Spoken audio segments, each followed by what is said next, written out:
So joining us right now are our colleagues from across the beautiful state of Kerala. Shubhi Mole is here, right here in Thiruvananthapuram, where I am right now. She, of course, tracks the Kerala state for us. Mosmi Singh, my colleague who tracks the Congress party, is joining us from Wayanad, one of the most high-profile constituencies in this election from Kerala. And that's simply because Rahul Gandhi is, of course, contesting from Wayanad, seeking re-election from Wayanad. Shilpa Nair is joining us from Ernakulam, and Shreya Chatterjee, my colleague, is joining us from Alappuzha. In fact, let's go across first to Mosmi Singh because she's joining us from Wayanad. Mosmi, you've not the first time that you've been to Wayanad. You've covered the campaign. You've covered Rahul Gandhi's nomination as well. Does this appear like a three-cornered contest to you in Wayanad, or is it a contest between the Congress and the left? Many are reading it very differently in terms of what we are seeing, in terms of statements that are coming out from the Chief Minister's office, what the Chief Minister is saying about Rahul Gandhi and what Rahul Gandhi has said about the CM as well. Namaskaram, Paulumi and Sugamano, to all our fellow reporters who are reporting Pan-India. I've made several visits to Wayanad ever since Rahul Gandhi, made the debut in Wayanad.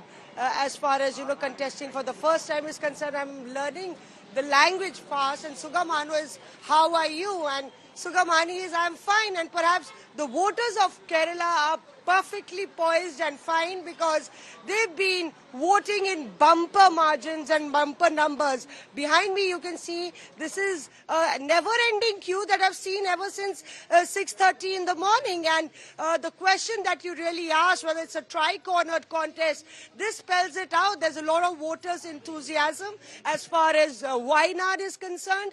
And perhaps Kerala, being one of the most aware and literate states, is sending out a message loud and clear in the scorching heat. Here you are, Mr. Ashish, who's crossed 7 oceans. He's coming from Saudi Arabia. Ashida, his daughter, the daughter and father duo are writing, in fact, a very brave story. She's expecting, and despite not being too well, she's made it to the polling booth, and she says, let's ask Ashida, there was no way you would have missed this out, Ashida, right? Of course, there is no chance to miss out this vote because it's a crucial day which defines our India's future. So don't waste your vote. It's our right. So do your vote and make India's new face. And you're a proud daughter because your father's come from across 7 oceans and come. Not only to meet you, but to make it count. Yes. Its first priority is this vote only. Only after that his priority comes as family. First is vote is what Ashida is saying, and second is family. You should be a proud father. Yeah, father from very. खुशी होती है? very बहुत खुशी हो गया मेरे का बहुत उस मेरा बेटी का बहुत मैंने बहुत खुशी हो गया उसका पूरा आएगा। और आप सऊदी अरेबिया से आए, बिजनेस है आपका, दुकान बंद करके आए, 2 लोग का छुट्टी नहीं। मैं दुकान बंद करने के इधर आएगा 10 दिन के इधर छुट्टी आएगा इधर का पूरा आदमी का मैं छुट्टी जो देगा पूरा इलेक्शन का जाएगा बोलेगा मेरा दुकान बंद है मैं 15 दिन के बाद मैं वापस आएगा छुट्टी का चालू हो गया। So you can hear Paulami, he in fact told his employees that he'll come after 15 days. He's come on his own and to make it count. And that's what the queue here actually depicts. Typically, Wayanad is a very sleepy town, a very picturesque town. Amidst the wildlife and man-animal conflict is one of the key issues. Accessibility is one of the key issues. And Rahul Gandhi, perhaps trying to make it count when he gave his Bharat Jodo Nyay Yatra a break during the man versus animal conflict when one of the deaths happened due to an elephant attack. So multiple issues here, and of course K. Surendran and Annie Raja have spiced up this entire contest. That's all from Wayanad. Let's go to Ernakulam where my colleague Shilpa is. Shilpa, what's the update there? And I hope that we can see long queues of voters even in Ernakulam. Well, that's right, Mosmi. In fact, you said you are in the sleepy town of Wayanad. I am currently in Ernakulam, which is, of course, the urban center in Kerala. And there's, of course, a long queue in multiple polling stations across Ernakulam since morning. A lot of people waiting to cast their vote despite the heat. It's scorching summer here in Kerala. The conditions are not very easy for people to be standing in long queues at this hour. But despite that, braving the heat, all of them here to exercise their franchise. And just a few kilometers from Ernakulam is where Thrissur is, the Thrissur constituency, where we are seeing a very, very interesting three-cornered fight between the BJP, the Congress and the CPI. BJP, of course, has fielded actor politician Suresh Gopi from that particular seat, and he's up against CPI Sunil Kumar, and Congress has fielded K. Muralidharan from that seat. Now, Thrissur is one seat that the BJP is extremely confident about. Remember, the Prime Minister himself made at least 2 to 3 visits to Thrissur in the last couple of months. He has spent a lot of his political capital in Thrissur because they truly believe this time around they can crack that particular seat. And before the candidates of the other parties were announced, the BJP really believed that they had a strong chance. But not making it easy for the BJP, the Congress, of course, fielded K. Muralidharan, the son of veteran Congress leader K. Karnakaran, and the CPI fielded Sunil Kumar, a very, very popular face on ground, and that made the entire contest very, very interesting in Thrissur. So whether or no Suresh Gopi still has that edge, we'll know on June 4th.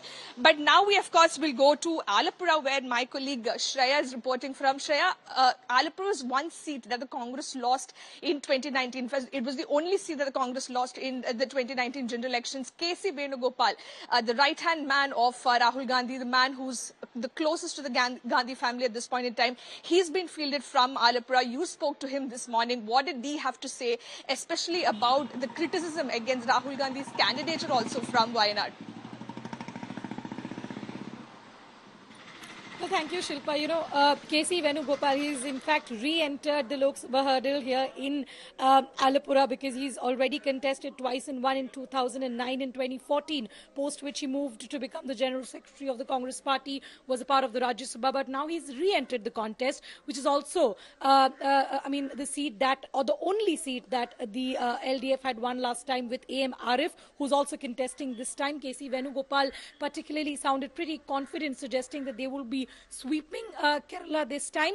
Talking about the way people are voting in Alappuzha, out of the 20 constituencies that are polling in Kerala, as of now, Alappuzha has the highest number of polling with 13.68% as for ECI figures.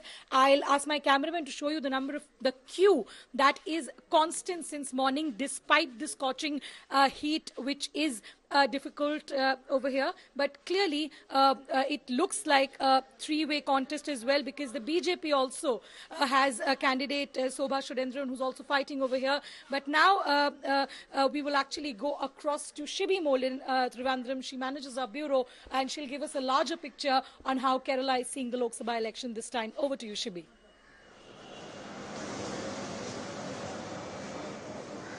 Well, Shreya, like you pointed out, everywhere, like I just heard all our colleagues from different parts of Kerala saying that there are long queues. Also, here we are at the Cotton Hill School in Vadakar, Thiruvananthapuram, where we can see people still in different booths in long queues waiting to cast their vote. Interestingly, there is a lot of senior citizens who have come in huge numbers since early morning to cast their vote, and also young voters. Remember, when the Election Commission released the data, Kerala had the maximum number of young voters registered. Over 3 lakh new voters, young voters between the age of 18 and 19 were registered. So on an average basis, it is the highest in the country. So the people, the first-time voters, are also coming in huge numbers to cast their vote in Thiruvananthapuram and across the state. Artingal, as of now, stands at the highest with the maximum polling percentage in Kerala. The latest update from the Election Commission shows that as of now, as of 11, around 26% is the polling percentage that's been recorded in Kerala. All the battles are very, very strong, especially Thiruvananthapuram. I think in the last 1 or 2 months, the maximum I've spoken about is Thiruvananthapuram. Thiruvananthapuram, Thrissur and Wayanad has been the main focus for us. Here actually I have few young voters here with me. I'll take a word from all of them who have just casted their first vote. I can very well know how special the first vote is. All of you have casted your first vote? Yes. How was the experience? Actually, I am very exciting to my first vote, and it was nice experience. So what is it that you all are voting for? Like, what is the expectations when you're casting your vote for the very first time, exercising your right? Actually, we want to change. Actually, Kerala is depending on change. So we want changes in Kerala. What are the expectations when you're voting? What are the primary needs that you want to raise when you're casting? In our youngsters, we should need a support like job opportunities. In India, lack of job is the main problem facing youngsters.